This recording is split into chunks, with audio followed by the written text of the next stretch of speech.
Sicilian டிஃபென்ஸில் நம்ம ஒரு queen drop பார்க்கலாம்.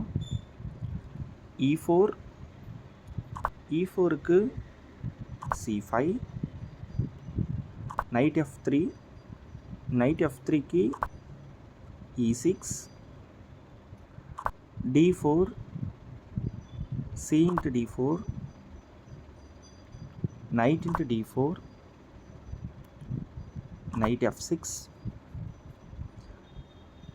knight f6க்கு knight c3, knight c3க்கு bishop b4 வந்துட்டு பின் பண்ணுறாங்க.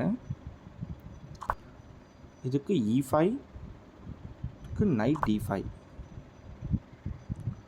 queen g4, queen g4க்கு g6, இதுக்கு a3 பிஷப் அட்டாக் பண்ணுறாங்க. இதுக்கு queen a5. இப்போ நான் a into b4 அடித்தாங்கன்னா queen into a1, so knight b3, queen attack, so queen drop ஆகிடுச்சு, எந்த இடத்துலையும் மூவ் ஆகும்.